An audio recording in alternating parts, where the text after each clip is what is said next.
చందమామ కథ ధర్మప్రభువు. ఒకానొకప్పుడు చోళ ప్రభువులు తంజావూరు రాజ్యాన్ని పరిపాలించేవారు. వారిలో ఒకడు మనునీతి చోళుడు. ఆయన పాలనలో ధర్మం 4 పాదాల నడిచేది. మనుషులకే కాకుండా నోరు లేని జంతువులకు కూడా ఆయన రాజ్యంలో న్యాయం దొరికేది. ఇటువంటి కీర్తి గడించిన మనువుకు లేక ఒకగానొక్క కుమారుడు కలిగాడు. వానికి విధి విడంగుడు అని పేరు పెట్టి అల్లారు ముద్దుగా పెంచుకున్నారు. విధి విడంగుడు మంచి బుద్ధిమంతుడై తండ్రి వలనే అతను కూడా జీవకారుణ్యం ముఖ్యమైన ఆదర్శంగా పెట్టుకున్నాడు. ఇలా ఉండగా ఒక రోజున విధి విడంగుడు దేవదర్శనానికి వెళ్ళవలెనని తన రథంలో బయలుదేరాడు. రథం వెళ్తూ ఉండగా దురదృష్టవశాన ఒక చిన్నారి ఆవు దూడ గెంతుకుంటూ వచ్చి ఆ రథ చక్రాల కింద పడి వెంటనే చనిపోయింది. ఆవుదూడ అవస్థ కనులారా చూడగానే విధి విడంగుడు కొయ్యబారిపోయాడు. నోట మాట రాలేదు. కొంతసేపటికి అతను తేరుకొని, అయ్యో పరమేశ్వర, నీ దర్శనం చేసుకుందామని బయలుదేరడం ఏమిటి? ఇటువంటి ఘోర పాపానికి ఒడికట్టుకోవాల్సి రావడం ఏమిటి? ఈ వార్త చెవిన పడితే కరుణానిధి అయినటువంటి నా తండ్రి ఏమవుతాడు? అందులోనూ తన కొడుకే ఇటువంటి దుష్టకార్యం చేశాడని విని ఆయన ఎంత దుఃఖిస్తాడో. నా తండ్రి పేరు రూపుమాపటానికి నేను చెడపుట్టాను. పాపం, ఈ చిన్నారి దూడను కన్నా ఆ గోమాత ఎక్కడెక్కడ వెతుకులాడుతున్నదో.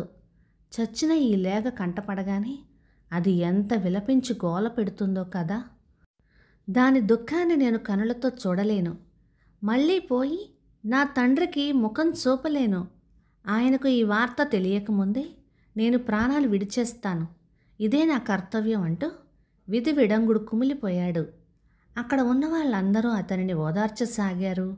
ఇంతలో ఆవు అంబా అంబా అని తన లేగ కోసం అరుచుకుంటూ పరుగెత్తుకొని రథం దగ్గరికి వచ్చింది. అది పడిన దుఃఖం, ఆవేదన చూసిన ప్రతి వాళ్లకు కన్నుల వెంట జలజల నీటి చుక్కలు రాలినాయి. ఆ ఆవు అట్టేసేపు అక్కడ ఆగలేదు.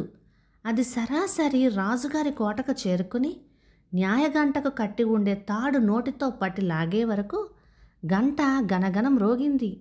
రాజు ఆత్రంతో గబగబా భవనం దిగవచ్చి కన్నీరు కార్చుతూ దుఃఖ సముద్రంలో మునిగి ఉన్న ఆ ఆవును చూసి ఆశ్చర్యపోయాడు.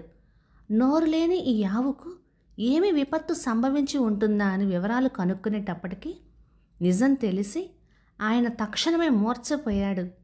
ప్రియమైన తన కుమారుడే ఈ పాపపు పని చేశాడని విన్నప్పుడు ఆయన విచారానికి అంతులేకపోయింది. చాలాసేపటికి ప్రభుకి స్మృతి వచ్చింది.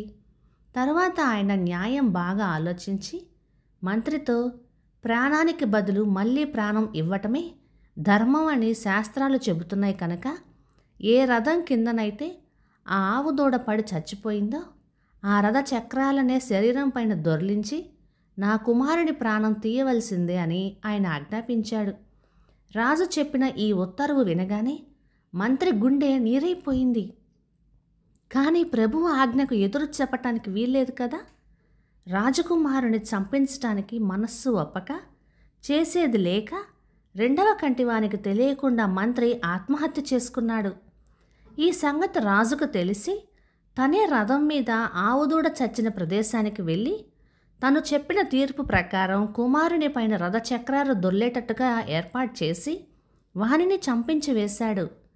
నాకు కుడిభుజంగా ఉన్న మంత్రి పోయాడు, లేక పుట్టిన నా కుమారుడు పోయాడు. ఇక ఇదివరకులాగా రాజ్యం పాలన జరపటం నా వల్ల అయ్యే పని కాదు. కనుక నేను బ్రతికి మాత్రం ఏం లాభం అనుకుంటూ రాజు కళ్ళు మూసుకొని దేవుని ధ్యానించి కత్తితో పొడుచుకొని చనిపోబోయాడు. అప్పుడు ఒక విచిత్రం జరిగింది. మహారాజా, నీవు ఆత్మహత్య చేసుకోవడానికి వీల్లేదు. నీవు ధర్మ ప్రభువువని, ఈ రాజ్యంలో ధర్మం 4 పాదాల నడుస్తుందని, మానవులకు నోరులేని మూగజీవాలకు ఏ విధమైన న్యాయం దొరుకుతుందని కీర్తికాంత చెప్పగా విని నిన్ను పరీక్షింపవచ్చిన ధర్మదేవతను నేను. నీవు పరీక్షకు నిలిచావు, సంతోషమైంది. ఈ పరీక్ష వల్ల నీ కీర్తి ఇంకా ఎక్కువగా వ్యాపించబోతున్నది. నీవు ఇదే విధంగా రాజ్యంలో ధర్మం నిలిపి ప్రజలకు శాంతి సౌఖ్యాలు కూర్చవలసింది అంటూ ఒక అశరీర వాక్కు వినిపించింది. రాజు ఆశ్చర్యభరితుడై కన్నులు విప్పేసరికల్లా ప్రాణ సమానుడైన తన కుమారుడు, మంత్రి కూడా బ్రతికి వచ్చారు. రథం కింద పడిన ఆవుదూడ కూడా ధర్మదేవత అనుగ్రహం వల్ల బ్రతికి తల్లికి ఆనందం కలిగించింది. కథ సమాప్తం. ఇక ఈ కథ 1950 మార్చి నెల చందమామలో వచ్చింది. రచన ఆర్ కౌసల్య గారు, కర్నూలు నుంచి. ఇక ఈ కథ మీకు నచ్చినట్లయితే లైక్ చేయండి, షేర్ చేయండి. ఇలాంటి మంచి తెలుగు కథల కోసం మన ఛానల్ని సబ్స్క్రైబ్ చేయండి. Thank you.